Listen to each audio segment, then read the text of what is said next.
Alright guys, it's Mike 5 from Lights and Lines, and this week on the Inner Sleeve podcast we're talking origin stories. Find out if Grim 17 was actually forged, not formed, born in the shadows of a forgotten industrial estate, raised by the sounds of sirens, mentored by shadows and flickering streetlights. Is it true that Gozer Goodspeed was actually a falling star that shot into the heart of Devon one winter solstice? And myself, Mike 5, some say he's human, some say he's not, a prodigy who made a pact with a dying machine to unlock the true frequency, the golden tone, the glorious myth that melts minds through music. Or is all of that just bollocks? Anyway, enjoy the episode. This is part 1. We're going to do an origins of the label as well at some point in the future. Thanks for listening. Please subscribe.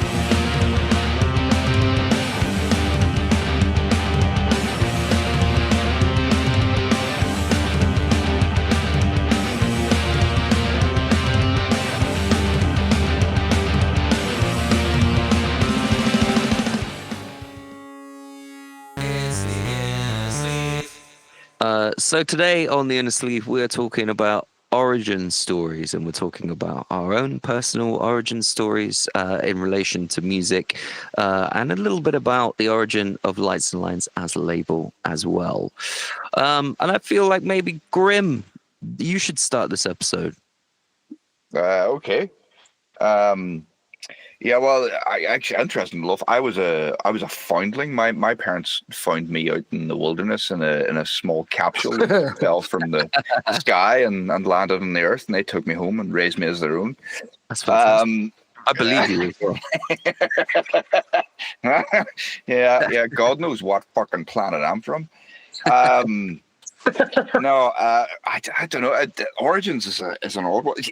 The oddest thing about the origins for me is. Obviously, I can talk about the origins of my love for music and why I even started in music and that type of thing, and that really does kind of go back to childhood. And my biggest thing is thinking about my parents' LP collection and CD collection, and my parents worked full time, and Saturday was the day when they would like clean the house, and we would all have to help cleaning the house. And they would put music on, and the music would be going throughout the entire house while we were all cleaning. And I don't know what age I was, maybe 7 or 8 or something like that.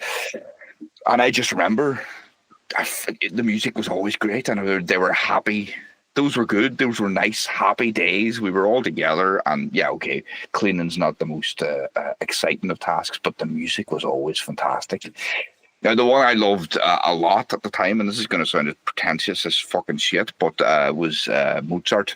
Fucking Wolfgang Amadeus Mozart. They had this CD of that, and I fucking loved that to the point where I badgered them to let me start doing piano lessons. And that was actually where I started playing music, was piano lessons. And I had a great piano teacher. She was lovely, and she tried to get me into other music and discovered other music. Like one of my favorite pieces of music of all time is Jupiter by Holst, and she tried to get me into other pieces of music. It's slightly off topic, which is she tried to get me into Mars from the Planet Suite by Holst. And again, no, I'm a small child at the time, and I remember going and listening to that and hating it. I loved Jupiter, but I hated Mars. Just a Jupiter man all the way. Well, you see, this is the thing. I didn't understand exactly why until I grew up and I went back. And I love Mars now. I love all the pieces of music from the Planet Suite together. But it was because as a child, and it's interesting that I started off this origins thing with basically a Clark Kent Superman story, because I loved superheroes, and Jupiter sounds like the superhero. It sounds like the good guy. The music, that's what it sounds like, because John Williams specifically picked so much up from Holst, like literally lifted chunks out of Holst to make his entire career. And Jupiter sounds like the good guy. It's the fanfare. It's the hero. Mars is the villain. It's so analogous to, like, say, the Imperial March from Star Wars. It has that, that rhythmic structure to it, and the minor. It's a triplet basically, isn't it? But So that was why. But anyway, that's on the side. So that's my musical origins. The origins there. Obviously, I grew up. My piano. I changed piano teachers. The piano teacher I had after that was an absolute fucking psycho. And then why did you change piano teachers? That one sounded amazing. She stopped doing it. She moved house. She got married. Her life changed. She couldn't do it anymore. She recommended this old one, and he was a fucking psycho. But I didn't leave house all the time. It sounds like she hated you. That was the problem. Yeah, that's what I was getting from this story as well. It could very well have been my rejection of her trying to indoctrinate me into Mars, the way of the villain. This stubborn little shit won't stop playing Jupiter. I'm gonna have to quit. Yeah, I was a charming and lovely child. It took life and growing up and the horrible fucking arduous grinding down of living the shitty life to make me the cynical, bitter, fucking bastard that I am. Anyway. All I heard there, sorry, was, my piano teacher left me. that is essentially the subtext of most of Grimm's songs. Well, that's if that is where you're starting, then there's a whole wreck of more fucking heartache to come. So just buckle your seatbelt there, you prick. Okay. Sorry, carry on. Yeah, no. Anyway, the point is that I sort of. I became a teenager and suddenly I no longer wanted to do any of that shit anymore anyway. And then I discovered the bass and started out in bands and doing all that type of stuff. But the second half of that is, the thing about it is starting out on the Grimm/Grimm 17 path. And that kind of starts with the Grimm 17 stuff basically starts with the aftermath of it all kind of falling apart for Grimm in the first place. I'm just sort of clinging on to the threads of something that I tried to drink away for about fucking 7 years. And if anybody wants any advice on that, it doesn't work. I mean, I don't know why I never heard any stories about how that type of shit doesn't work, but I never heard anyone say drinking for 7 years doesn't absolve anything. It was so weird. But apparently it doesn't. So there you are. Yeah. And so Grimm itself started. I think I told that story a few episodes back about the song Steinbear's Fruit and how 12 people in Italy were listening to it, and I wondered if they were okay because it's such a sad song. And that song is about the breakdown of the relationship within which the relationship I was in whenever I started doing the Grimm thing. You know what I mean? Because I had this laptop, I had some software, I bought a little interface, I got all that stuff together, but I was still with this lady who is the mother of my child, and the breakdown of that relationship was fucking horrible. It was really, really bad, to the point that I'm sort of still not over it. I may never be over it. Remember that bit in High Fidelity where he's talking about his ex-girlfriend Charlie, and he goes, some people never got over Nam or the night their band opened for Nirvana. I guess I never really got over Charlie. That's what he says. Yeah. I was just that's my thing, and it's a typical fucking whitey white guy going, oh, she left me, darn woman left me, and fuck, she left you just like your piano teacher. Yeah, I know, right? Oh no. You know what I mean? And she taught me nothing. At least the piano teacher had the good grace to teach me something. But so most of my origin story for the musical persona I have now is just is kind of stuff that I'm sort of still dealing with. But I will go on to just round this all off by saying this one thing, which is I had to write a sort of a short bio because I was doing a collaboration with JJ Lovegrove. We did a version of Talk Show Host by Radiohead, and now she put the EPK together to send out to people, and it did get a little bit of traction and got played on some radio and stuff. And I had put this little bio together, and in the bio there's just this stuff about taking 5 years off and grappling with depression and substance abuse, and then it just finishes off with the line something like, and I can't remember exactly what it was, but it was like I am Grim 17. I am here to, make everyone feel worse, and only Hades himself and gastroenteritis can stop me now. And I put this, so I put this, and JJ Lovegrove put that into the EPK, and the song was getting played on, I think it was Burton Radio or something like this. And I was listening to playback of the thing. The guy obviously didn't read the EPK, right? So he was reading it out on air. He got to this bit, and he stopped halfway through my bio. I went, oh. Oh, right. Well, no, I'm not reading the rest of that. And then he just played the song. And I just, in terms of origin stories, I just really hope that's what people remember. But I've got a question related to your name. So how did you, what exactly happened with Grim and Grim 17, right? How did you come up with the name Grim? And where did you get the name Grim 17 from? Because genuinely, when I first became aware of you as an artist and Grim 17, I just assumed it was a name you picked when you were 17. That's why it's like Grim 17. Yeah. Do you know what I mean? Our next question comes from Grim 17. Grim 17. From Northern Ireland. That's better than that's probably better than the explanation I'm about to give. It was originally Grimm with 2 M's, and it was supposed to be a reference to the Brothers Grimm. Oh yeah, and that it was makes supposed sense. to be because songs are kind of the storytelling element of it, basically. And then what happened was that one of the first proper gigs that I did in this guise, the guy spelled it wrong, but he did it in all capitals. So I was in amongst a load of other people playing, and it stood out so much. I just went, yeah, that works. As far as the 17 is concerned, it came about sort of years later. I don't know. I don't know if I could tell the entertaining lie, or I could tell the bland truth. Which do you want? I want the bland truth, personally.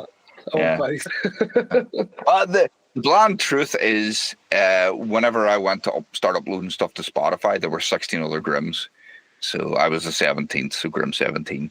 The exciting line is that it's a reference to Leviticus 17 in the Bible. Therefore I said unto the children of Israel, no soul of you shall eat blood, neither shall any stranger that sojourneth among you eat blood. So I'm trying to encourage people not to eat blood. Fair. There you are. Also Discourage health problem. vampirism. Yeah. Yeah. Oh, you can drink it. It's the eating is where I draw the line. Okay. So no, let's not go there. Yeah. There's a whole tangent there about when does blood become edible rather than drinkable. Let's save that topic for another episode, honestly. Yeah. We'll get 20 minutes out of that for sure. Could we put that in amongst the cheese talk somehow? Yeah. Yeah, there will be a forthcoming episode on cheese people. On cheese people? Yeah, well, maybe that as well. Yeah. Cheese people. Oh. Grim 17, a cheese person. Exactly, yeah. Don't eat blood. Or mild cheddar. Oh. Yeah, well, it's only a short skip from there to Double Gloucester, and then you've lost me completely. So, Yes. who next? Good. Who wants to... In fairness, I don't think you've ever told me where Gozer Goodspeed came from, Gozer. Yeah. Okay. Yeah, I can tell you that for sure. So it was a one-off. It was supposed to be a one-off. I'd been in this band, which was kind of like an acoustic White Stripes type deal, right? So it was me playing guitar, and at one point the Greek zouk as well, and a full drum kit, and a guy called Mike who was playing drums with me, and we got so far down the road, and then that fell apart, and that coincided with my second child being born, my son. and he did not sleep very well at all. And so back in 2015, that was the first year of my adult life that I hadn't played a single gig, right? Because I was tired. I didn't have any kind of musical project on the go, and I kind of came to the realization early in that year that maybe that was it for me, and I was done with music, and it just wasn't supposed to be. And all of this also, I'm probably making more of this than there should be, but it all coincided with me. I had written a bunch of stories, short stories, and they've been published. At one point, I had a proper publisher, and I was working on a novel, and all that kind of shit. And I was like, right, well, maybe I'm done with music, and maybe I'm just going to be a writer. And then what happened is, over the course of 2015, all of that fell apart and the publisher went under.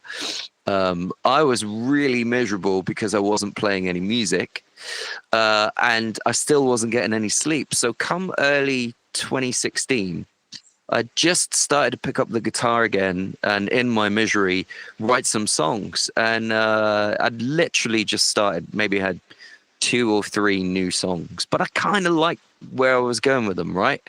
And I still wasn't really planning anything. I was just doing it for shits and giggles, just to, like I've said before, just to sort of like exercise the demons. But I'd started to enjoy it in a way that because it was just for pleasure, that I hadn't previously, because I wasn't trying to be anything else or do anything else. I was just trying to make music for the sake of making music, right? And my best mate said to me, I'm playing a charity gig for a mental health charity down on the Barbican in Plymouth in a month or so. Do you want to come and do a slot, because they're looking for someone else, and I know you're quite desperate to get out and play a gig again? And I was like, yeah, I do fancy that. I do fancy getting out, and maybe I can play a couple of these new songs that I've been working on, but I don't want to go under any name that I've gone under before. So what I'm going to do is just like pluck a name out of the air, and I'll just, like, for one night only, I'll be this name. So I just went, yeah, I'm going to go under Gozer Goodspeed, right? Because obviously it's a pun, and I like Gozer from Ghostbusters, and I like Goodspeed because it's the surname of Nicolas Cage's character in The Rock, which I don't know if you've ever seen, with him and Sean Connery, famous, famous Michael Bay movie and all that lot. Ed Harris from John C. McGinley. That's it.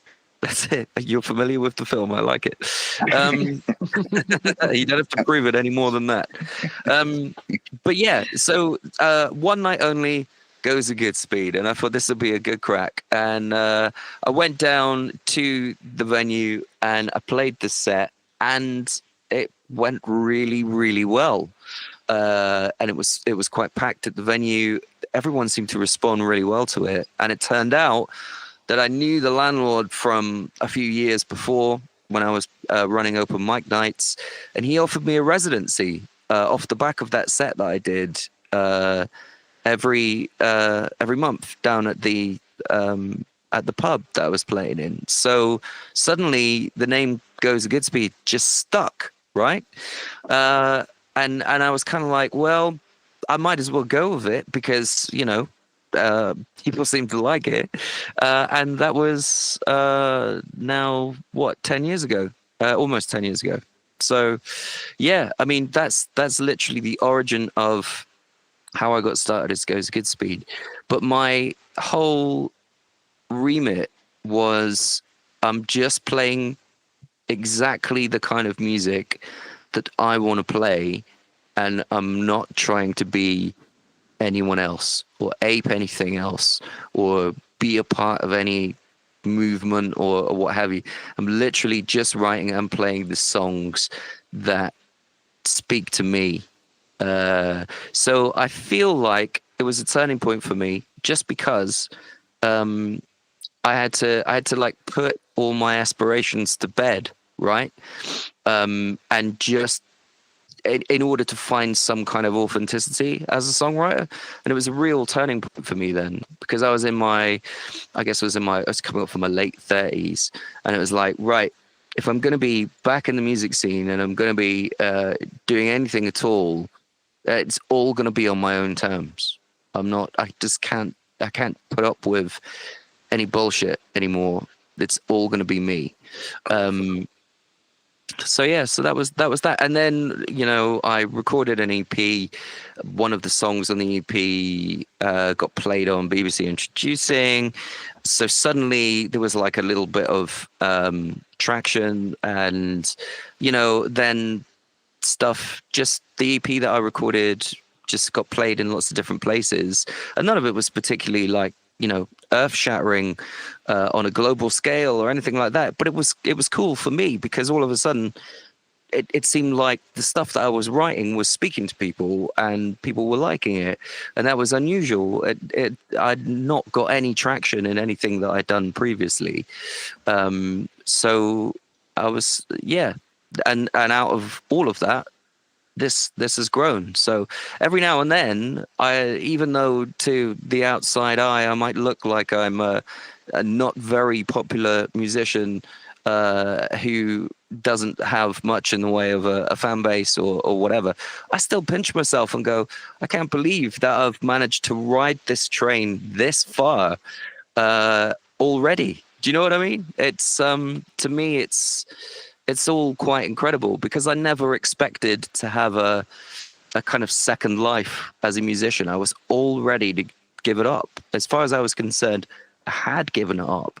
And of course, Lights and Lines is a big part of my trajectory and my story. And, meeting Mike and yourself and working with the label and all that's just a huge part of Gozer Goodspeed's kind of ongoing story. So there you go. That is how I got started as Gozer Goodspeed. Love it. Absolutely love it. It's like a phoenix rising from the ashes. Well, do you know what Grim was saying earlier on about how that line that you wrote, some bullshit for an EPK, right? Yeah. So when I first put a website together, I thought I'm going to need a good origin story here. So I'm going to come up with some bullshit that sounds cool. And I was thinking about that, like that Robert Johnson stuff that we were talking about in the previous episode as well.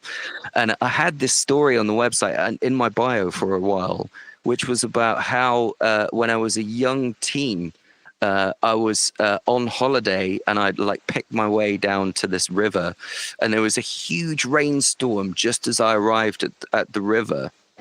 And this acoustic guitar washed up on the shoreline, right? And it only had like one string, but I picked it up and there was an immediate connection, and I took it and repaired it and all this kind of stuff. Like fate gifted me an acoustic guitar. Anyway, it was just total bullshit, right? But it lingered on my website probably for about a year. And then I was playing a festival last year, and they somehow from somewhere they'd got this bio, and so it had all this like 8-year-old bullshit that I made up when I first put a website out about me finding this guitar in a rainstorm, and I just had to roll with it. I was just like, yeah, sure. That's brilliant. So many people have heard that story, but it's categorically not true. Sorry, total bullshit. No, it was the Yamaha keyboard that washed up. No. Anyway, so there you go. So Mike, it's over to you. What's the origin story of Mike 5? So the Mike 5 story is, there's not much to it, but so I played the guitar since I was very, very young. Not that young, probably 13. So probably people start a lot earlier, but it was my younger brother's 3.5 years younger than me, and my dad is a musician, plays like all sorts of things. He taught me the accordion when I was very young, plays the violin, plays the mandolin, plays the guitar, plays everything. And And for some reason, so when I grew up, it was all Led Zeppelin, Motorhead from my dad, and it was Simply Red from my mum. So I can sing all the words to Stars, but I prefer Motorhead. My dad brought down his guitar that he had when he was about 18, which he still has. I actually had it sort of done up for him. I got some Alethea to kind of fix all the shit that was wrong with it for his, must have been his 50th birthday, whenever that was now. But anyway, he brought the guitar down from the attic just as me and my brother were getting into music. And my brother started learning chords, and me and my brother were quite competitive. I was like, oh, I want to learn some chords. So I learned an E because he learned an E. And then he learned to go from E to A.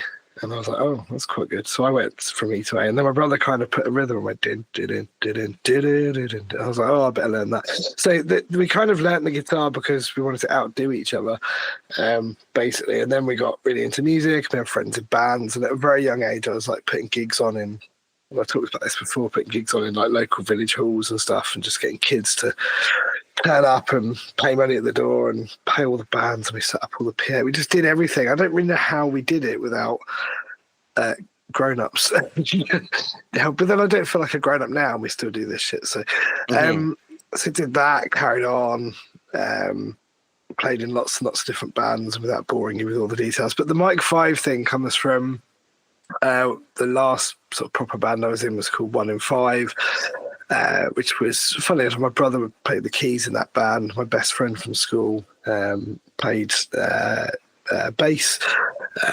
Another guy we also went to school with played the drums, and the singer from my previous band sung. So it was all just a group of mates get together. Let's play some music. Let's have fun. And we recorded before we'd actually formed the band and got all the people in. Me and the singer and my brother pretty much recorded a whole EP in my singer's home studio. And we decided to call the band 1 in 5, and we released this EP. And we realised we had to write so we got quite successful. It was a bit of luck, but we got played on something like 250 radio stations worldwide. There's a couple of syndicate things and a couple of things. Suddenly people knew who we were, and I was like, oh shit. Going back to the branding conversation, I was like, well, I probably ought to set up like a social media account or something. And like my singer was crap at all that, and I was like, I'll do all that. So set up like a Facebook page and a Twitter account and whatever, and started following people. People kind of were engaging with the band, but then people wanted to know who we were and stuff like that. So I just thought it'd be fun to do what the Ramones did, right? Where they're called like Johnny Ramone and whatever. I thought it'd be fun to call us like Mike 5, J5, Chris 5, James 5, Mike 5. That was the origin of it. But no one else ever went with it or stuck with it. It was only ever me who kind of actually did it publicly. But in all the press releases and the EPK, that was kind of how we were positioned. Also, like, so I can't remember exactly when. I must have been with. So me and my wife have been together for 15 plus years now, I think. So we must have been together at the time. But when we didn't get married. That's a different story. But we both changed our names. We took each other's names, so we now have a very long double-barreled surname. It's much easier to say 5 than it is to tell people the real surname. And then on Facebook, it doesn't work because Facebook don't let you call yourself a number. So I called it QE, which is the Irish for 5. My personal account on there, which I never use or look at, but is that. But yeah, so the naming part of it is kind of just me thinking it was cool to copy the Ramones, but the music side of it was just like you guys. It's just innate, right? You can't help it. It's there. You grow up with it. You sing along to Mick Hucknall and suddenly you're hooked. And so just always played and always been in bands and things. And then more recently, so 1 in 5 kind of didn't officially stop, but I remember we had a rehearsal on the 6th of March 2020. Or it might have been a bit later than that, but it was pretty close to everything being locked down, right? And they were recommending social distancing. and they were leaving 15-minute gaps between bands coming in. They were doing all this shit, and we're like, this is pretty scary. And not everyone in the band could make it, and we just kind of had this rehearsal, had a bit of a jam, got out of there, and then never came back into the studio again. So we never got to finish our album that we were working on or do any of that kind of cool stuff. So more recently, I've just kind of used Mic 5 and occasionally release stuff, but not necessarily everywhere or in any structured way. But it did help me gain a bit of a following and start to set up the label and stuff like that, because I'm very opinionated, as people who listen to this will know by now. And so, I think it helps to have something that's recognisable. So again, it goes back to a bit of branding, right? But it's identity. To go back to that, but yeah, so that's kind of me, really. It was I don't know. I can't imagine life without music, so it's difficult to describe how it came about. But that's probably me. That's interesting. It's quite fascinating. I'm biased, obviously, because I know you two and like you two, but it is quite fascinating hearing about where everybody started. I came quite late to music, really, and it skipped a generation in our family. So my granddad on my dad's side was a greengrocer by trade, right? But after the war, he was a really, really good keys man. So he played organ in all the gentlemen's clubs and all the bars and all that lot. And he was out gigging 4 or 5 times a week, right? But he was a greengrocer, so he got up really, really early. But he didn't get to bed quite often because he was gigging until like 2-3 o'clock in the morning, and then he'd be up again at 5 in the morning. So how on earth he ever subsisted on 2 hours, 3 hours sleep a night, I'll never ever know. And I never got the chance to ask him because he died when I was 7 years old, right? And on my mum's side, again, my granddad, I believe he played, it was either trumpet or bugle in the military, because he was in the Air Force for a while. So music was in the family, but it skipped a generation. So my mum and my dad are not musical at all, right? And I distinctly remember I was about 14, and I loved music. I loved listening to music. And there was always music when I was a kid, and particularly on car journeys. That was a big thing. And we'd hear Queen and Def Leppard and ABBA. Do you know what I mean? Like all these things, big melodies, all that, those sorts of things when I was a little kid. And my mum and dad were really into the Beatles and the Stones, and my dad loved Cream and all that lot. So you can see where a lot of that influence it came in as well. But I remember very distinctly going along. I was reading, I think it was Kerrang or something. So I was getting into heavier music as time went on at 14. And this just little voice popped into my head, and it went, you could play guitar if you wanted to.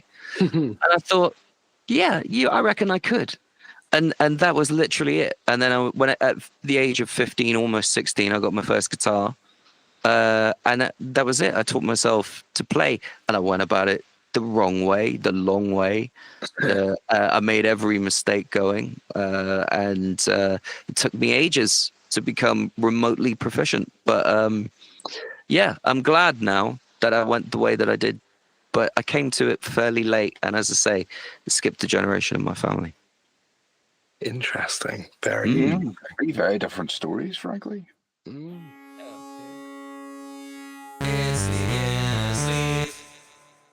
Thanks for listening to the Inner Sleeve podcast. If you like what you hear, please do subscribe and check out headlightsandwhitelines.com to find out more about Lights and Lines, your favourite independent record label. Cheers, guys.